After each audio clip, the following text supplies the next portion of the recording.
Students, आज फिर एक बार परमाणु संरचना के एक बहुत ही इम्पोर्टेंट टॉपिक लेकर मैं प्रस्तुत हो रहा हूँ। और ये बच्चों, ये आपके 11th में ज़्यादा ये नहीं पूछा जाएगा, लेकिन कंपटीशन में IIT JEE में, नीट में, DGT PGT में इससे सवाल आते हैं बच्चों। इसलिए टॉपिक ध्यान से समझिएगा। आज हम पढ़ाने जा रहे हैं हाइड्रोजन स्पेक्ट्रम। इस टॉपिक का नाम क्या है?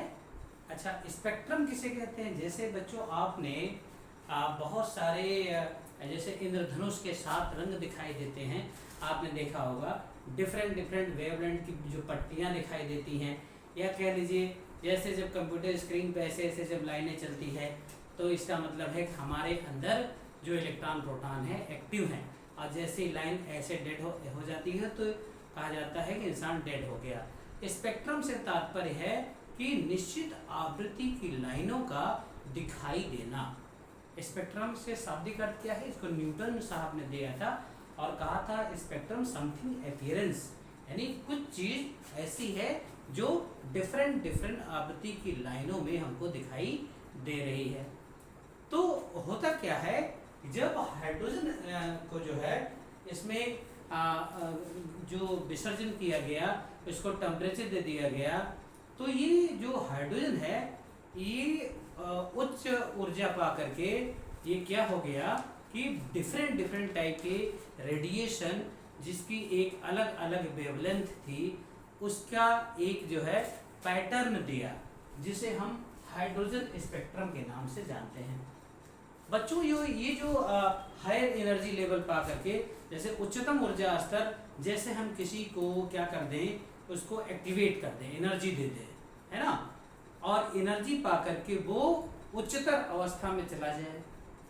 और जब उच्चतर अवस्था, अब आप जानते हैं कि कोई भी जो एटम हो या कोई भी मैटर हो, जो हायर एनर्जी लेवल में होता है, वहाँ ज़्यादा देर तक एग्जिस्ट नहीं करता। तो क्या करता है कि वो अपने ग्राउंड स्टेट में आना चाहता है, तो क्योंकि वहाँ वो स्टेबल नहीं है। तो जब हाइड्रोजन परमाणु उत्तेजित कर दिया गया तो हायर एनर्जी लेवल में चला गया, और फिर वहाँ से जब ग्राउंड स्टेट में आने लगा तो डिफरेंट तरह के आवृत्ति की लाइनें जो है वो उसमें अपीयरेंस दिखाई दी, जो वैज्ञानिकों की खोज के आधार पर ये कहा गया, उन्हीं के नाम के आधार पर उस श्रेणी का नाम रख दिया गया।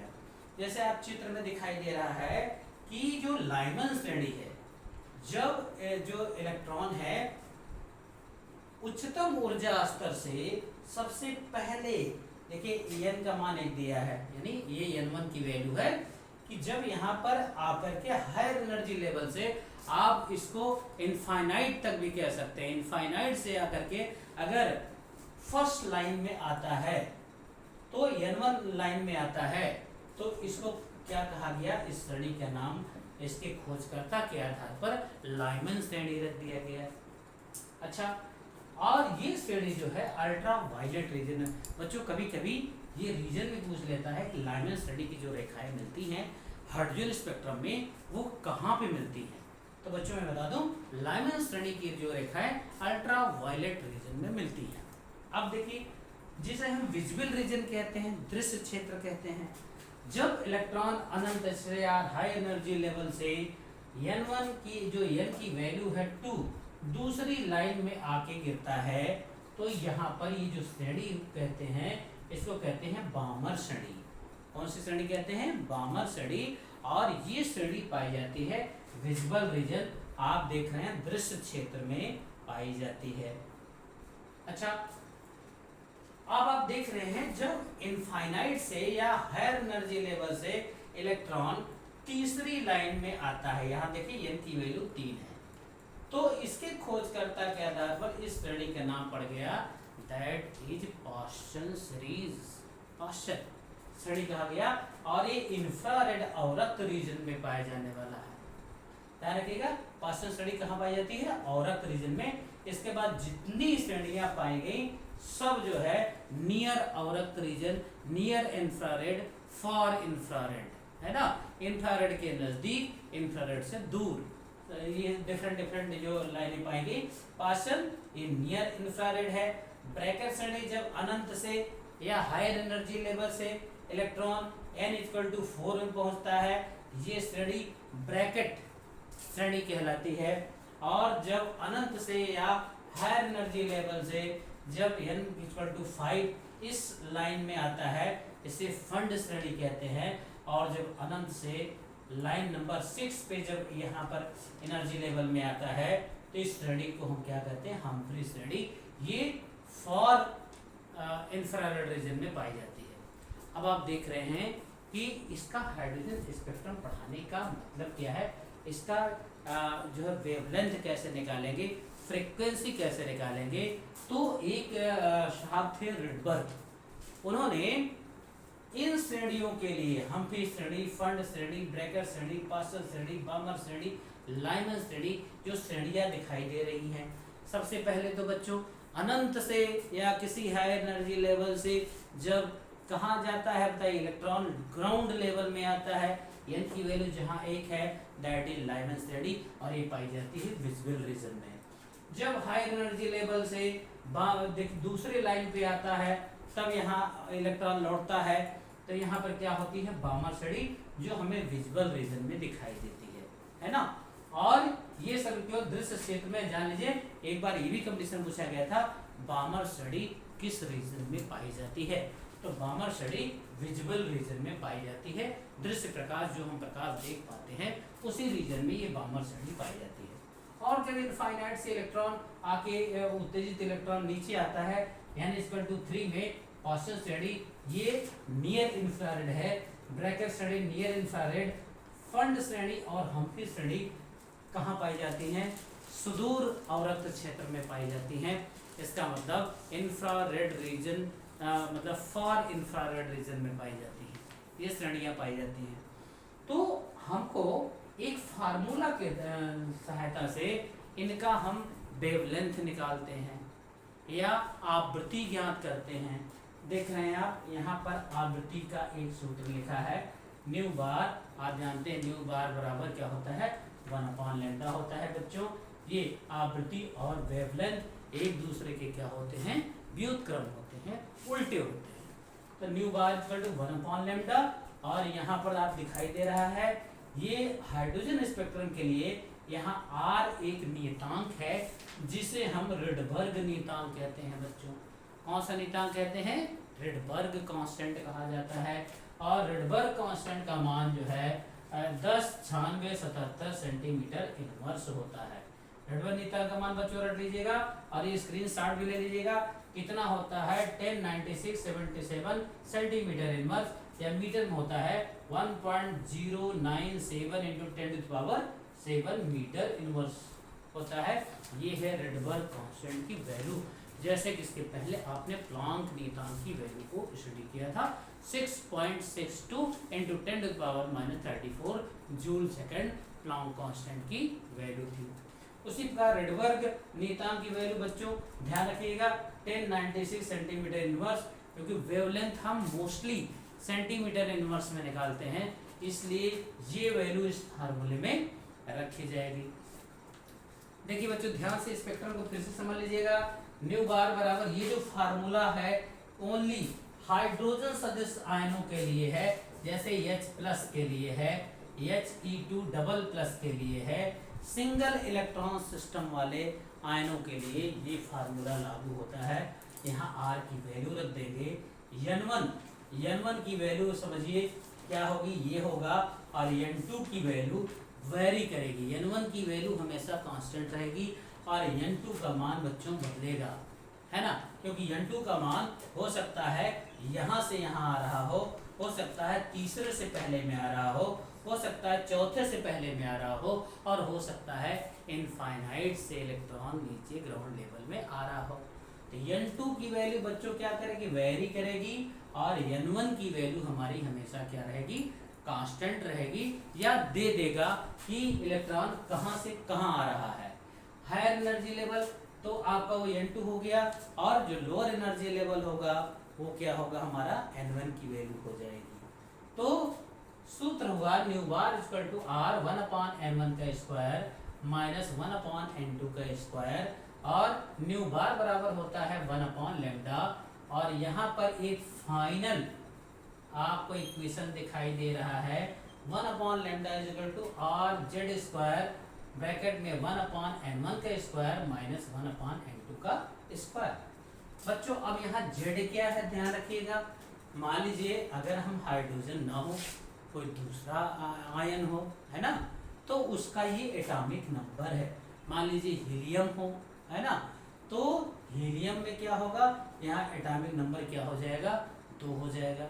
हाइड्रोजन अगर होगा तो वही 1 का स्क्वायर 1 ही होगा, इसलिए फार्मूला क्या हो जाएगा, nu bar equal to R 1/n1 का स्क्वायर माइनस 1/n2 का स्क्वायर। आप देख रहे हैं अगर यहाँ पे परमाणु क्रमांक 2, 3 या दूसरा कोई आयन हो तो यहाँ जेड की वैल्यू बदल जाएगी। जेड हमारा क्या है, जेड आप समझ सकते हैं, जेड है परमाणु क्रमांक। क्या है बच्चों, जेड क्या है, एटॉमिक नंबर है। ध्यान रखिएगा, आप पढ़ रहे हैं हाइड्रोजन स्पेक्ट्रम, बहुत ही इंपॉर्टेंट टॉपिक है फॉर कंपटीशन, और इसमें किस फार्मूला से सवाल पूछे जाते हैं देखिएगा। यदि n2 का मान इनफाइनाइट हो, हम पहले ही कह चुके हैं बच्चों कि वो हायर एनर्जी लेवल हमारी इनफाइनाइट हो सकती है, तो प्राप्त श्रेणी के स्पेक्ट्रम, जो स्पेक्ट्रम प्राप्त होगा उस श्रेणी के तरंग दैर्घ्य को सीमांत रेखा कहते हैं, लिमिटिंग लाइन कहते हैं। कि अगर कोई चीज इनफाइनाइट n2 की वैल्यू, यहाँ पे सूत्र में देख रहे हैं n2 की वैल्यू इनफाइनाइट दे दे, तो उससे जो हमारी तरंग दैर्घ्य वेवलेंथ निकलेगी, तरंग दैर्घ्य को कौन सी कहते हैं, उस स्पेक्ट्रम की सीमांत रेखा कहते हैं। क्या कहते हैं बच्चों, लिमिटिंग लाइन कहते हैं। इट मीन्स अब यहाँ देखिए आर की वैल्यू 10, 96, 77 सेंटीमीटर इनवर्स है। अगर हम कहें कि एक इलेक्ट्रॉन जो है आप n2 से 2 से 1 में गिरता है, कहाँ से आता है, इलेक्ट्रॉन जंप फ्रॉम 2 से 1 में आता है, इसका मतलब जो श्रेणी की लाइन प्राप्त होगी, अब आप देख रहे हैं 2 से 1, इसका मतलब लाइमन श्रेणी की रेखा प्राप्त होगी। तो श्रेणी कौन सी होगी बच्चों, लाइमन श्रेणी, जिसके लिए n1 का मान 1 होगा और n2 का मान 2 होगा। अब बच्चों देखिए, अगर कहे कि इलेक्ट्रॉन हमारा जो है n1 5 से फर्स्ट 2 में आ रहा है, ध्यान देखिएगा, तो n1 की वैल्यू तो हो गई 2 और n2 की वैल्यू हो गई क्या, 5। तो आप जब यहाँ 1/, यहाँ पे n1 की वैल्यू क्या थी, 2 थी, और यहाँ पे 1/5 के स्क्वायर, जब इसको कैलकुलेट करेंगे तो फिर कौन सी रेखा 5 से 2 पे आ रही है, इसलिए बामर श्रेणी की रेखा होगी। किस श्रेणी की रेखा होगी बच्चों, बामर श्रेणी की रेखा होगी। ऐसे कहते हैं एक इलेक्ट्रॉन इनफाइनाइट से 4 में आ रहा है ना, तो बताइए इनफाइनाइट से 4 में आना, आप दिखाई दे रहा कि ये श्रेणी जो होगी ब्रैकेट श्रेणी होगी, और इसका आप अब बताइए, इसका n1 की वैल्यू 4 हो जाएगी और n2 की वैल्यू इनफाइनाइट हो जाएगी। तो यहाँ पे 1/इनफाइनाइट के स्क्वायर हो जाएगा, यहाँ 1/4 के स्क्वायर हो जाएगा। तो बच्चों इस तरह हम देख सकते हैं कि ऐसी फंड श्रेणी, हम्फ्री श्रेणी, तमाम इस प्रकार की रेखाएं प्राप्त होती हैं, जिनका हम या तो वेवलेंथ निकालते हैं या हम निकालते हैं frequency by using this formula.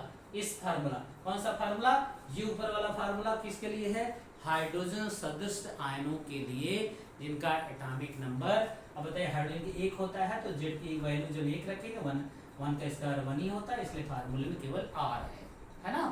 और मान लीजिए कोई दूसरा एटम है जिसका एटॉमिक नंबर दूसरा है, तो यहाँ पे रेडबर्ग कांस्टेंट की वैल्यू रख दीजिए, यहाँ जेड की वैल्यू रख दीजिए, और कहाँ से कहाँ आ रहा है वो आपके सवाल में देगा बच्चों। तो इस प्रकार से हम हाइड्रोजन स्पेक्ट्रम के बारे में एक सामान्य जानकारी आपने देखा कि जब हम हाइड्रोजन के एटम को उत्तेजित अवस्था में लाते हैं, उसको एनर्जी विकिरण ऊर्जा दे देते हैं, तो अभी लोअर एनर्जी स्टेट से हायर एनर्जी स्टेट में आ जाता है, और फिर जब वो हायर एनर्जी से अपने फिर से ग्राउंड स्टेट में आना चाहता है, आएगा लौटेगा, तो डिफरेंट वेवलेंथ की लाइन देता है, जिसे हम खोजकर्ता के नाम पर अब आप देख रहे हैं, जब अनंत से कहाँ पे आए, छठवें में, तो हम्फ्री श्रेणी। अनंत से पांचवें में आए फंड श्रेणी।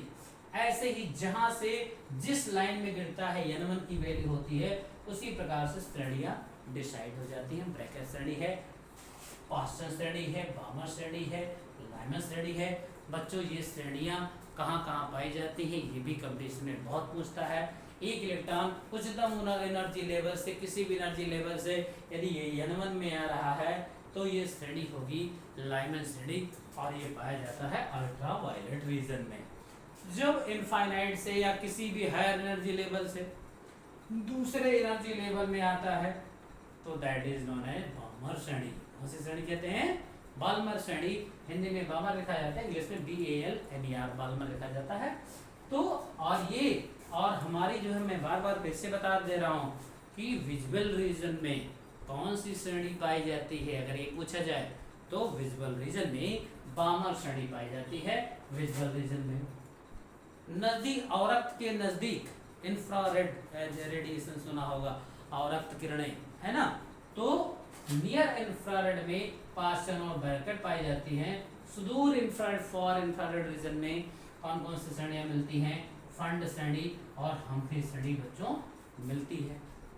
और हम इस फार्मूले का यूज करके न्यू बार, जहाँ क्या है फ्रीक्वेंसी है, आर क्या है रेडबर्ग नियतांक है, इस नियतांक का मान क्या है 109677 सेंटीमीटर इनवर्स, या मीटर में 1097 इंटू 10⁷ मीटर इनवर्स है बच्चों। तो यहाँ आर की वैल्यू रखेंगे। अगर हाइड्रोजन नहीं है, कोई दूसरा आइटम है, तो जेड की वैल्यू रखेंगे। n1 n2 को समझ चुके होंगे आप, n1 वही होगी जो ग्राउंड लेवल पे जहाँ पे इलेक्ट्रॉन आएगा, और n2 क्या होगी जहाँ से आ रहा है हायर एनर्जी लेवल, ये मिनिमम एनर्जी लेवल और ये मैक्सिमम एनर्जी लेवल। अब आप समझ सकते हैं कि मान लीजिए अगर हम कहें कि एक इलेक्ट्रॉन जो है तीसरे से पहले में आ रहा है, तो n2 की वैल्यू हमारा क्या हो गया 3 हो गया, n1 की वैल्यू हमारी क्या हो गई 1 हो गई। तो यहाँ हो जाएगा 1/1 का स्क्वायर माइनस 1/3 का स्क्वायर। जस्ट सिंपल बच्चों। और जब 1/λ की वैल्यू इससे निकल जाएगी तो उसको हम उलट देंगे, वो हमारी वेवलेंथ आ जाएगी। इस तरह से हाइड्रोजन स्पेक्ट्रम में जो डिफरेंट लाइनें प्राप्त होती हैं, जिस रीजन में लाइनें प्राप्त होती हैं, उनके हम तरंग दैर्घ्य की गणना कर सकते हैं, उनके फ्रीक्वेंसी गणना सकते हैं बाय यूजिंग दिस फार्मूला। अब बच्चों उम्मीद है कि आपने ये डायग्राम भी चाहे तो बुक से बना लीजिएगा, या तो फिर नोट्स में प्रोवाइड ही करता हूँ, आपको उससे कर लीजिएगा, और इसको स्क्रीनशॉट ले लीजिए। अब मैं इसमें न्यूमेरिकल कैसे पूछा जाता है, मैं उस पर चर्चा करने जा रहा हूँ।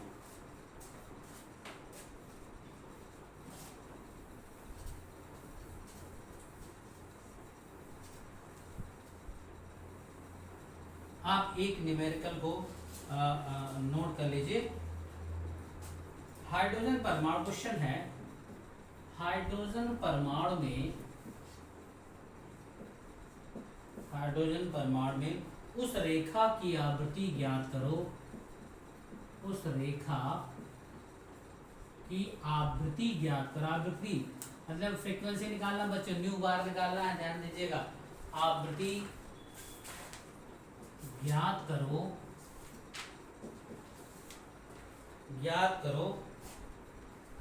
जिसमें इलेक्ट्रॉन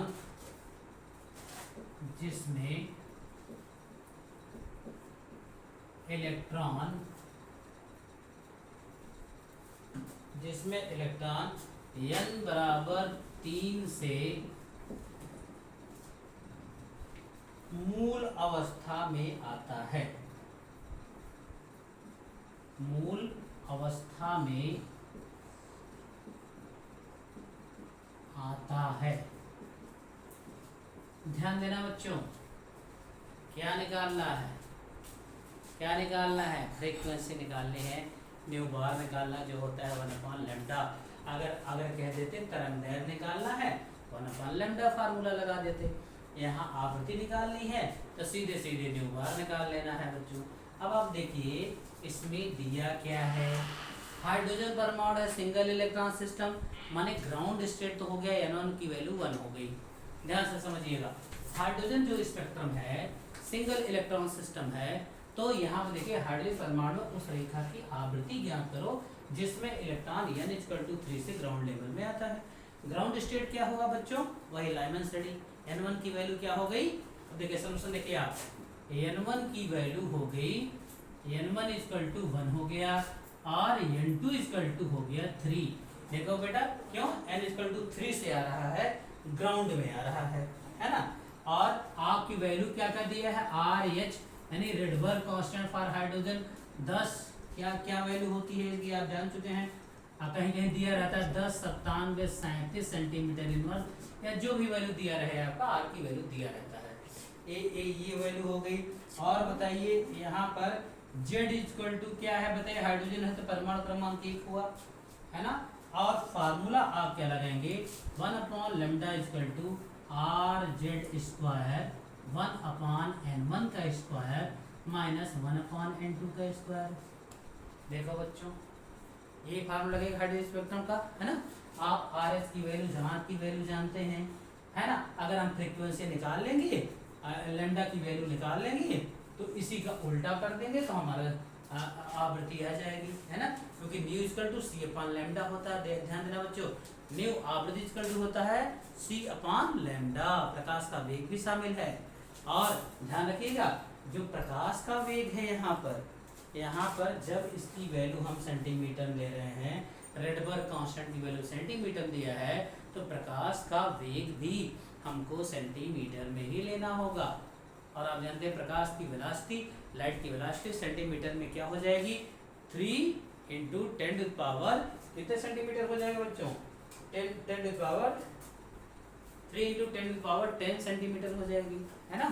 तो सबसे पहले आइए चलते हैं जो वैल्यू आपके पास है। अच्छा बताओ बच्चों, Z=1 है, क्यों Z=1 रखा, क्योंकि हाइड्रोजन एटम है, हाइड्रोजन का परमाणु क्रमांक 1 होता है, इसलिए बताइए यहाँ से अगर हम सॉल्व करें 1/λ R की वैल्यू 10, 97, 37 सेंटीमीटर इनवर्स, और ये इंटू 1 का स्क्वायर माने 1 ही हो जाएगा।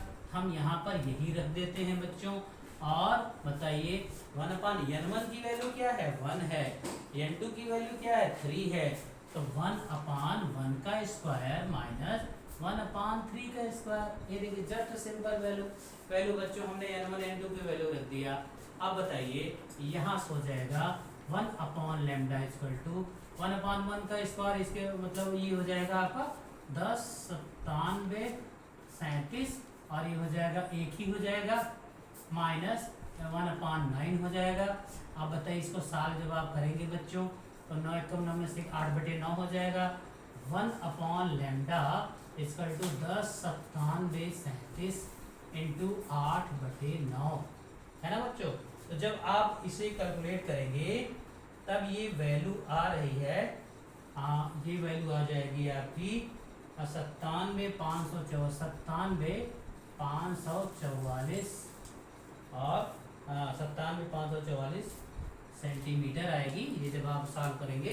तो अब आप समझ सकते हैं यहाँ से लैम्डा की वैल्यू हो जाएगी, λ हो जाएगा 1/97544। देखिए ये 1/λ की वैल्यू आई थी, तो लैम्डा बराबर क्या हो जाएगा, ये क्या हो जाएगा 1 में अपान में आ जाएगी ये वैल्यू। और जब ये वैल्यू आ जाएगी तो ये सेंटीमीटर में है, लैम्डा का मान किस में है, सेंटीमीटर में। अब हम जानते हैं बच्चों μ c/λ, तो बताइए c की वैल्यू 3 × 10⁻10 हो जाएगा, लैम्डा की वैल्यू हो जाएगी 1/97544। देख रहे हैं बच्चों, गुणा हो जाएगा ऊपर, तो μ हो जाएगा 3 × 10⁻10 × 97544। ये जब आप जो है कैलकुलेट कर लेंगे बच्चों, तो ये आएगा 2.93 × 10⁻15 सेकंड इनवर्स। यही आंसर हो जाएगा। इसका आपने क्या निकाल दिया, फ्रीक्वेंसी निकाल दी, है ना। तो तो बच्चों आप देख रहे हैं कि इस तरीके से अगर मान लीजिए इस तरह के सवाल पूछे जाएंगे, एक इलेक्ट्रॉन हाइड्रोजन स्पेक्ट्रम के में एक इलेक्ट्रॉन उस रेखा की तरंगदैर्घ्य निकालिए जब इलेक्ट्रॉन n बराबर 5 से मूल अवस्था में आता है। तो बच्चों यहाँ पे बस केवल कैलकुलेशन है, गुणा भाग है और कुछ खास बात नहीं है इसमें। आप बहुत ही आराम से फिर से समझ लीजिए। यहाँ आर जेड स्क्वायर लगाया है क्योंकि हाइड्रोजन था, इसलिए 1 का स्क्वायर 1 ही हुआ और केवल आर की वैल्यू यहाँ पर रखी गई। आप आर की वैल्यू हाइड्रोजन स्पेक्ट्रम के लिए स्पेशली दिया, आर एच का मतलब Rydberg constant for hydrogen spectrum. R H क्या है? Rydberg constant for hydrogen spectrum, जो दिया है आपके सवाल में 1097 सेंटीमीटर इनवर्स, है ना। तो बच्चों यहाँ जब लगा दिया आप देख रहे हैं, ये देखिए ये 1 का स्क्वायर 1 ही हो जाएगा, 1/1 हो जाएगा, 1 माइनस 1/9 हो जाएगा, 9 का 9 8/9 हो जाएगा। और जब इसको गुणा भाग कैलकुलेट कर लेंगे तो वे ये वैल्यू आ रही है, इतना आ रही है, 1/λ की वैल्यू इतना आ रही है। तो लैम्डा को क्या कर देंगे? रिवर्स कर देंगे ना, लैम्डा को उलट देंगे आप। देखिए लैम्डा को जब आपने उलट दिया ये हो गया 1/9754, ये लैम्डा की वैल्यू आ गई बच्चों। अब आप यहाँ पे लैम्डा नहीं निकालना था, अगर फ्रीक्वेंसी अगर वेवलेंथ निकालते तो यहीं पर हम सवाल को इसी को हल करके छोड़ देते। तरंगदैर्घ्य निकालने के लिए तरंगदैर्घ्य में पूछ सकता है, लेकिन हमको निकालना था आवृत्ति निकालने थे। और आप प्लांक के क्वांटम सिद्धांत से ही पढ़ते आए हैं, आवृत्ति न्यू इक्वल टू c/λ। और क्योंकि रिडबर्ग कांस्टेंट की वैल्यू सेंटीमीटर इनवर्स में थी बच्चों, इसलिए आपने जो प्रकाश का वेग का मान रखा सेंटीमीटर में रखा और ये देखिए कैलकुलेट करके इतना आ गया। तो बच्चों आई थिंक हाइड्रोजन स्पेक्ट्रम के बारे में और उस पर किस तरह न्यूमेरिकल पूछे जाते हैं आपने अच्छे तरीके से सीख लिया होगा। स्क्रीनशॉट ले लीजिए बच्चों। नेक्स्ट लेक्चर हम आपको आएंगे कैसे भरेंगे कोषों में इलेक्ट्रॉन की व्यवस्था, इलेक्ट्रॉनिक विन्यास के बारे में हम लेके आएंगे बोरबरी का नियम। बहुत बहुत धन्यवाद। चैनल को लाइक और सब्सक्राइब करें, ज़्यादा से ज़्यादा अपने दोस्तों में शेयर करें, जिससे कि आपको अच्छे वीडियो लगातार मिलते रहें। Good night, thank you.